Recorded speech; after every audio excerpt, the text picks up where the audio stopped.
WhatsApp everyone, welcome back to the YouTube channel of commerce study circle. तो आज हम लोग करने वाले हैं ब्रांच अकाउंट में एक स्पेशल जर्नल एंट्री का टॉपिक। ये लास्ट टॉपिक हमारा बच गया था। ब्रांच अकाउंट में सारे टॉपिक्स हमने कंप्लीट कर लिया और आई होप कि आपका सारा क्वेश्चंस बन भी रहा होगा। तो लास्ट टॉपिक हम लोग जल्दी से आज कंप्लीट करने वाले हैं। टॉपिक है स्पेशल जर्नल एंट्री। तो विदाउट वेस्टिंग एनी टाइम हम लोग स्टार्ट करते हैं स्पेशल जर्नल एंट्री के साथ। साथ साथ आप हेडिंग डाल लोगे स्पेशल जर्नल एंट्री। आप देखो स्पेशल जर्नल एंट्री नाम में रखा हुआ है स्पेशल, तो कहीं ना कुछ तो स्पेशल होगा ना। अभी तक हम लोग ब्रांच अकाउंट में नॉर्मली सारा कुछ पढ़ रहे थे, अब थोड़ा सा स्पेसिफिक पढ़ना है। जर्नल एंट्रीज तो करना है बट नॉर्मल जर्नल एंट्री नहीं करना। हमें क्या करना है, हमें करना है स्पेशल जर्नल एंट्री। तो स्पेशल जर्नल एंट्री में मैं कुछ अलग अलग केसेस आपको कराऊंगा और सारे केसेस में एंट्री किस तरीके से पास हो रहे हैं सबसे पहले हम लोग को ये समझ के चलना है। तो इसमें मेरे साथ साथ आप हेडिंग डाल लोगे केस नंबर 1। केस नंबर 1 हमारे पास क्या आता है, purchase of branch fixed assets. Purchase of branch fixed assets. अब purchase of branch fixed assets का क्या मतलब होता है कि ब्रांच के लिए फिक्स एसेट्स खरीदा गया, तो इसका पेमेंट कौन करेगा। जर्नल एंट्री इस पे बेस्ड होता है कि पेमेंट ब्रांच खुद ही कर रहा है या पेमेंट हेड ऑफिस कर रहा है। तो देखो जर्नल एंट्री अगर पास करना होगा, दोनों के बुक में मुझे पास करने हैं, ब्रांच के बुक में भी साथ साथ हेड ऑफिस के बुक में भी। तो दोनों एंट्री आप साथ में पास करके चलो। देखो इधर हमारा ये ब्रांच का बुक हो गया, ये ब्रांच का बुक बना लो और इधर हेड ऑफिस का बुक बना लो, head office book.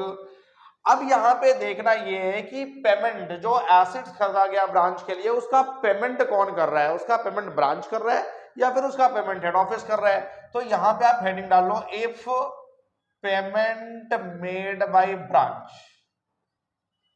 Payment made by branch यानी पेमेंट कौन कर रहा है, पेमेंट कर रहा है कोई भी branch. If payment made by branch, तो इस एसेट्स का पेमेंट अगर ब्रांच कर रहा है तो आप ब्रांच के बुक्स में क्या एंट्री पास करोगे और साथ ही साथ हेड ऑफिस के बुक्स में क्या भी एंट्री पास करोगे। अब देखो ये पूरा का पूरा जो एसेट्स है वो हेड ऑफिस को खरीदना था, लेकिन उसके बदले में पेमेंट ब्रांच कर दिया। तो अगर ब्रांच ने पेमेंट करा है तो जितना पेमेंट उसने फिक्स्ड एसेट्स के बदले करा उतना आगे चल करके वो हेड ऑफिस से वापस लेगा, यानी हेड ऑफिस को ये अपना डेटर बना लेगा। तो हेड ऑफिस अकाउंट को आप डेबिट कर दोगे, हेड ऑफिस अकाउंट डेबिट। और पैसा तो इसके पास से जा रहा है ना, तो ये कैश या फिर बैंक को क्रेडिट कर देगा क्योंकि फाइनली पैसा इसके पास से ही जा रहा है। तो जितना भी पैसा इसके पास से गया उसके लिए हेड ऑफिस को अपना डेटर बना लिया, भैया हेड ऑफिस से ये पैसा आगे चल करके लेगा। अब हेड ऑफिस के बुक्स में इसके लिए क्या एंट्री पास होगा, तो देखो ब्रांच के फिक्स एसेट्स को ये डेबिट करेगा, क्योंकि हमने आपको बताया था कि जो भी फिक्स एसेट्स होते हैं ना वो हेड ऑफिस के बुक्स में मेंटेन होता है। अब हेड ऑफिस के बुक्स में अगर मेंटेन होता है तो वो ब्रांच का फिक्स एसेट्स है, हेड ऑफिस के बुक्स में फिक्स एसेट का वैल्यू क्या होगा, बढ़ेगा। जब जब फिक्स एसेट परचेज करा जाएगा तो फिक्स एसेट का वैल्यू बढ़ेगा, एसेट का वैल्यू बढ़ता है, हम लोग डेबिट करते हैं, सबको पता है। और क्रेडिट किसको ये करेगा, तो क्रेडिट करेगा ये ब्रांच अकाउंट को, क्योंकि ब्रांच इसका क्रेडिटर भी तो बन गया, ब्रांच इससे पैसा लेगा भी तो, क्योंकि ये एसेट्स हेड ऑफिस को खरीदना था बट उसके बदले पेमेंट ब्रांच ने कर दिया, तो ब्रांच आगे चल के इससे पैसा लेने वाला है, ब्रांच क्रेडिटर हो गया। तो ये एंट्री बन गया।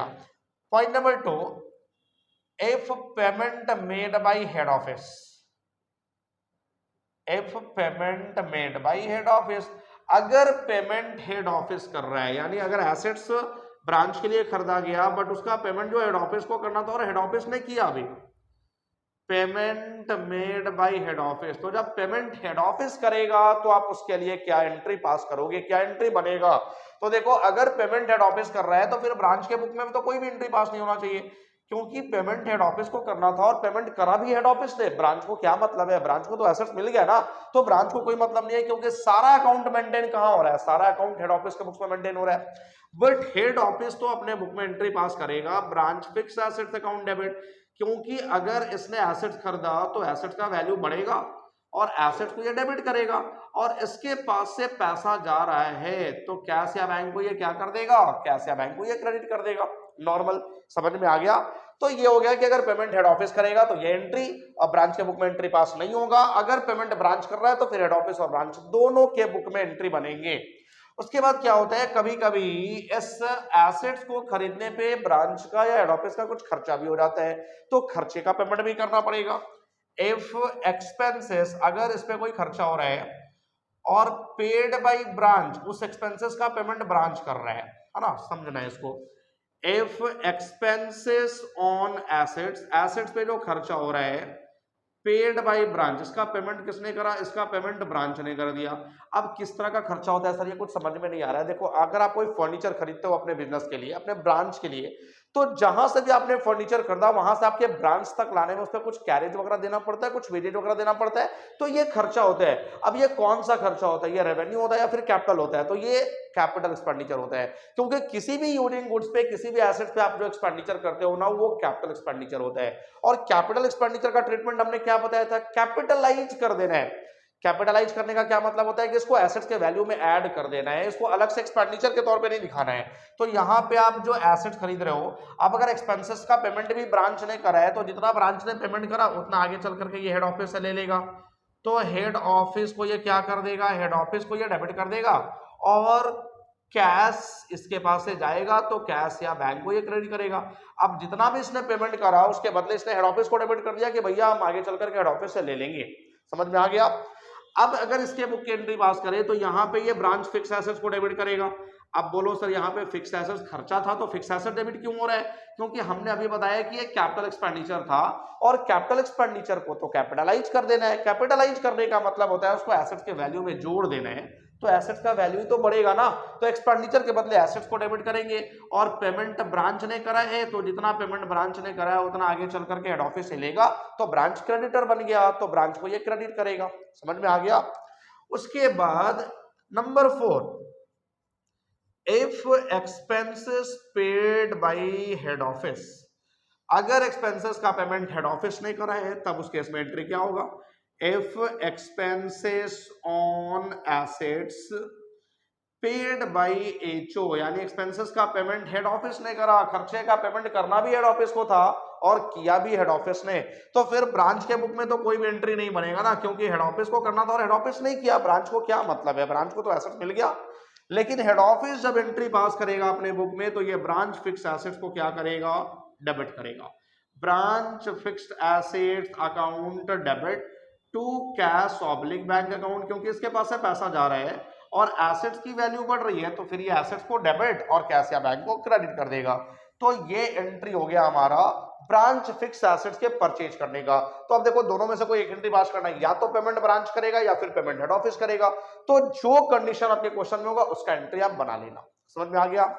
अब ये जो फिक्स एसेट था ये ब्रांच में यूज भी होगा, और अगर यूज होगा तो फिर उस पर डेप्रिसिएशन भी लगेगा, तो फिर डेप्रिसिएशन का एंट्री भी मुझे पास करना है।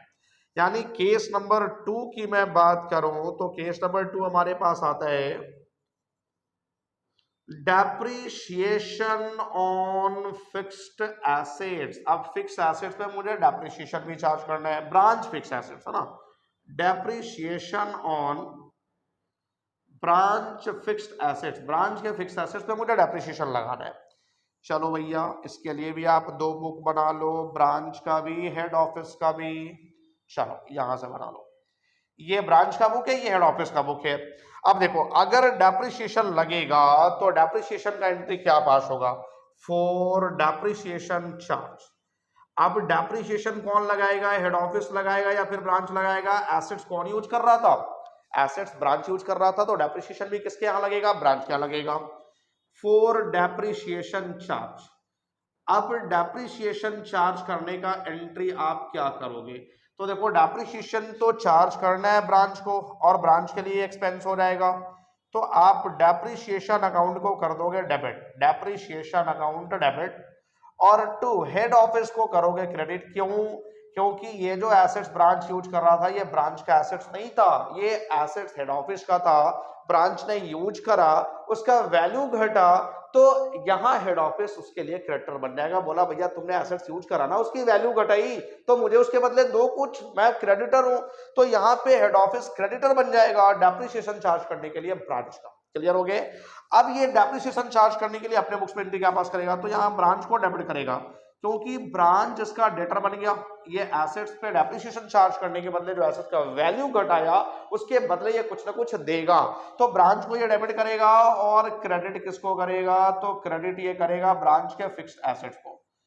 क्योंकि जब जब डेप्रिसिएशन चार्ज होगा तो ब्रांच के फिक्स एसेट्स का वैल्यू तो घटेगा ना, तो वैल्यू घटेगा तो वो अकाउंट किसके बुक्स में मेंटेन था एसेट्स का, हेड ऑफिस के बुक्स में। तो हेड ऑफिस ब्रांच के फिक्स एसेट्स का वैल्यू घटाने के लिए उसको क्या करेगा, क्रेडिट कर देगा। समझ में आ गया? तो ये है हमारा depreciation on branch fix assets. Clear हो गए? चलो अब उसके बाद कुछ हम लोग नया टॉपिक देखते हैं। केस नंबर 1 हो गए, केस नंबर 2 हो गए, अब हम लोग चलते हैं केस नंबर 3 की ओर। तो देखो हमारा केस नंबर 3 क्या है, चलो इसको हम लोग यहां से, केस नंबर 3 जो हमारे पास है ये है payment of branch expenses bye head office. यानी ब्रांच के एक्सपेंसेस का पेमेंट हेड ऑफिस के द्वारा किया जा रहा है, लाइक एडवर्टीजमेंट। यानी जनरली ब्रांच अपना एक्सपेंसेस खुद पेयर करता है, खुद अपना बियर करता है, लेकिन कभी कभी कुछ ऐसे भी एक्सपेंसेस होते हैं जो ब्रांच के बदले में हेड ऑफिस पे कर देता है। जैसे एडवर्टीजमेंट, जब हेड ऑफिस एडवर्टीजमेंट करवाएगा तो उस गुड्स का करवाएगा जो ब्रांच में भी सेल हो रहा है। तो ये एडवर्टीजमेंट बेसिकली किसको करना था, ब्रांच को, क्योंकि सेल तो ब्रांच को करने हैं, लेकिन हेड ऑफिस से उसका एडवर्टीजमेंट करा दिया तो हेड ऑफिस ब्रांच के बदले में खर्चे का पेमेंट कर दिया। अब अगर हेड ऑफिस ब्रांच के बदले में खर्चे का पेमेंट कर रहे हैं तो उसके लिए हम लोग को एंट्री क्या पास करना है। तो देखो 2 बुक्स आप यहां पे भी बना लोगे, एक तो ब्रांच का बुक आ जाएगा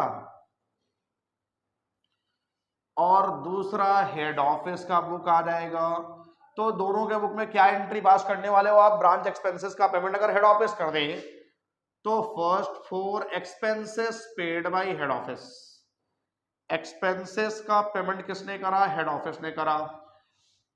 for payment of branch expenses, branch expenses का पेमेंट हेड ऑफिस ने करा, तो इसके लिए अपने बुक्स में ये एंट्री क्या पास करेगा, हेड ऑफिस, और क्या एंट्री पास होगा, ब्रांच के बुक में। तो देखो यहां पे ये डेबिट करेगा हेड ऑफिस एक्सपेंसेस को, क्योंकि एक्सपेंसेस एक्चुअल में हेड ऑफिस ने करा, तो हेड ऑफिस एक्सपेंसेस को डेबिट करेगा और हेड ऑफिस को ये क्रेडिट कर देगा, क्योंकि इसके बदले ने हेड ऑफिस ने पेमेंट करा है, तो हेड ऑफिस आगे चल करके इससे पैसा लेगा, यानी हेड ऑफिस इसका क्रेडिटर बन जाएगा, तो क्रेडिटर को ये क्या करेगा, क्रेडिट करेगा।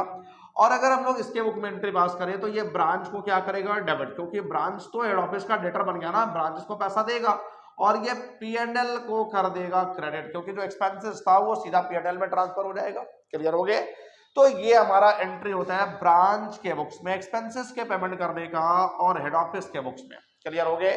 चलो केस नंबर 3 हमारा क्लियर हो गया। केस नंबर 4 में हमें क्या करने हैं, देखो केस नंबर 4, केस नंबर 4 है collection of head office debtor by branch. Collection of head office debtor by branch का क्या मतलब हुआ कि डेटर किसका था, हेड ऑफिस का, और कलेक्शन किसने कर लिया, कलेक्शन कर लिया ब्रांच ने, यानी हेड ऑफिस के डेटर का कलेक्शन ब्रांच ने कर लिया। तो ये हेड ऑफिस का बुक है और ये ब्रांच का बुक है, क्या एंट्री पास होगा। सपोज कि जैसे कोई भी ब्रांच है एक दिल्ली में और उसका एक कोई हेड ऑफिस दिल्ली में है और उसका एक ब्रांच हमारे औरंगाबाद में है। अब दिल्ली हेड ऑफिस का कोई कस्टमर था, कोई डेटर था जो औरंगाबाद से बिलोंग करता था, तो दिल्ली हेड ऑफिस ने क्या करा, अपने औरंगाबाद ब्रांच को ये बोल दिया कि भैया मेरे कस्टमर औरंगाबाद में है, डेटर है, मैंने उनको गुड्स सेल करा क्रेडिट में, तो तुम उनसे पैसा कलेक्ट कर लो। तो उस हमारे औरंगाबाद कस्टमर से औरंगाबाद ब्रांच ने पैसा कलेक्ट कर लिया। अब ब्रांच ने पैसा कलेक्ट तो कर लिया, लेकिन क्या वो डेटर ब्रांच का था, नहीं, वो डेटर किसका था, हेड ऑफिस का। तो हेड ऑफिस के डेटर का पैसा अगर ब्रांच कलेक्ट कर ले तो हम लोग एंट्री क्या पास करेंगे, in the books of branch और in the books of head office. तो सबसे पहला एंट्री, एक ही एंट्री बनेगा, for cash received from head office debtor. Head office के डेटर से अगर ये कैश रिसिव्ड कर रहा है और इसके बुक में एंट्री पास होगा for cash received from debtor, debtor से कैश रिसिव्ड हो गया बाय ब्रांच, ब्रांच के द्वारा कैश रिसिव्ड कर लिया गया। तो देखो जब ये ब्रांच डेटर से कैश कलेक्ट करेगा तो इसके पास पैसे आएंगे ना, पैसे आएंगे तो ये डेबिट किसको करेगा, कैश को या फिर बैंक को। तो कैश या बैंक को ये कर देगा डेबिट, और हेड ऑफिस को ये कर देगा क्रेडिट। अब बोलो सर पैसे तो आ रहे थे, समझ में आ गया कि कैसे बैंक डेबिट होगा, लेकिन ये हेड ऑफिस क्रेडिट क्यों हो रहा है? तो देखो ये जो पैसा इसने कलेक्ट करा ये अपना पैसा कलेक्ट नहीं करा, ये हेड ऑफिस का पैसा इसने कलेक्ट करा है। तो जितना पैसा इसने डेटर से कलेक्ट करा है वो हेड ऑफिस को रिटर्न भी कर रहा होगा, हेड ऑफिस इसका क्रेडिटर हो जाएगा। तो क्रेडिटर्स को हम लोग क्रेडिट करते हैं। और इसके बुक्स में क्या एंट्री पास होगा? तो देखो इसके यहाँ ब्रांच को इसने अपने डेबिट कर लिया, जो भी ब्रांच ने कलेक्ट करा इसके लिए पैसा उस ब्रांच को डेबिट कर लेगा, और जो पुराने डेटर थे जिससे पैसे कलेक्ट कर लिए ब्रांच ने उस डेटर को क्रेडिट करना होगा, क्योंकि पुराना डेटर से जब ब्रांच पैसा कलेक्ट कर लिया तो वो डेटर कैंसिल हो गया। अब कैंसिल करने के लिए उसको क्या करना है? क्रेडिट। लेकिन इसके डेटर से पैसा कलेक्ट किसने करा? ब्रांच ने। तो ब्रांच इसका नया डेटर बन गया, ये ब्रांच से पैसा लेगा, ब्रांच इसको पैसा देगा, तो ब्रांच डेटर बन गया, डेटर को हमने डेबिट कर दिया। तो ये हो गया हेड ऑफिस के डेटर से पैसा अगर ब्रांच ने कलेक्ट कर लिया। क्लियर है? अब उसके बाद केस नंबर 5 की अगर मैं बात करूं तो केस नंबर 5 में क्या है? Payment of head office liability by branch. Payment of head office liability by branch, यानी हेड ऑफिस के लाइबिलिटी का पेमेंट किसके द्वारा किया गया? ब्रांच के द्वारा किया गया। हेड ऑफिस के लाइबिलिटी का पेमेंट ब्रांच ने कर दिया। तो आप एंट्री क्या बनाओगे इन दोनों के बुक में, हेड ऑफिस के बुक्स में एज वेल एज ब्रांच के बुक में? तो ये ब्रांच का बुक हो गया और ये हेड ऑफिस का बुक हो गया। अब एंट्री मुझे क्या बनाना है? देखो इसने पैसा कलेक्ट किया पैसा पेड किया, cash paid to head office liability, यानी उसने हेड ऑफिस के लाइबिलिटी का पेमेंट कर दिया। इसके बुक में एंट्री होगा 4 cash paid to liability by branch, यानी हेड ऑफिस के लाइबिलिटी का पेमेंट किसने कर दिया? ब्रांच ने कर दिया। अब जब जब ये पेमेंट करेगा ब्रांच के बदले, ब्रांच जब पेमेंट करेगा हेड ऑफिस के बदले, तो जितना पेमेंट हेड ऑफिस के बदले ये करेगा उतना आगे चल के हेड ऑफिस से रिकवर करेगा। तो हेड ऑफिस को ये क्या बना लेगा? हेड ऑफिस को अपना डेटर बना लेगा, हेड ऑफिस अकाउंट डेबिट। और इसने पेमेंट करा है तो कैश इसके पास से जाएगा, तो ये कैश को या फिर बैंक को क्या करेगा? क्रेडिट कर देगा। तो head office account debit to cash या बैंक अकाउंट। अब हेड ऑफिस इसका डेटर बन गया, क्योंकि इसने पेमेंट तो कर दिया हेड ऑफिस के बदले, लेकिन आगे चल के हेड ऑफिस से लेगा तो हेड ऑफिस का डेटर हो गया, डेटर डेबिट होता है। अब इसके बुक्स में आप एंट्री क्या करोगे? तो देखो इसकी लाइबिलिटी की पेमेंट हो जा रही है, तो इसका लाइबिलिटी तो रिड्यूस करेगा ना, लाइबिलिटी घटेगा, तो लाइबिलिटी को आप डेबिट करोगे और यहाँ पे एक दूसरा लाइबिलिटी अपना ये बढ़ा लेगा ब्रांच के फॉर्म में, क्योंकि इसके लाइबिलिटी का पेमेंट ब्रांच ने तो कर दिया, इसकी लाइबिलिटी तो खत्म हो गई, लेकिन ब्रांच भी तो इसका क्रेडिटर बन गया। ब्रांच भी बोला भैया मैं भी पैसा लूंगा क्योंकि तुम्हारे बदले मैंने पे किया है, तो यहाँ पे ब्रांच इसका क्रेडिटर बन गया। तो इस तरीके से मुझे कुछ एंट्री पार्ट करने हैं, अभी 2-3 के 2 केस और बचे हुए हैं, तब तक आप इसका जल्दी से स्क्रीनशॉट लो, मैं आया जस्ट 2 सेकंड में। चलो तो टोटल हमने 5 केसेस देख लिए। अब केस नंबर 6 हमारा क्या बोलता है? देखो केस नंबर 6 हमारे पास है transfer of debtor account from one branch to another. अब इसका मतलब क्या हुआ कि एक ब्रांच के डेटर को किसी दूसरे ब्रांच में ट्रांसफर कर दिया गया। अब ऐसा क्यों होता है थोड़ा सा समझो इसको। सपोज कि हमारे औरंगाबाद ब्रांच का एक डेटर था जो औरंगाबाद ब्रांच से गुड्स खरीदा था, हमने उसको गुड्स उधार में सेल कर दिया, क्रेडिट सेल कर दिया, वो हमारा डेटर बन गया। अब उसकी पोस्टिंग औरंगाबाद में थी तो वो हमारे पास से गुड्स खरीदता था, हमने उसको क्रेडिट सेल कर दिया, बट उसी बीच में उसकी ट्रांसफर पटना में हो गई। अब वो पटना में शिफ्ट कर गया, तो मैं स्पेशली अब यहां से पैसा लेने पटना तो नहीं जाऊंगा ना, या वो स्पेशली मुझे पैसा देने पटना तो नहीं आएगा।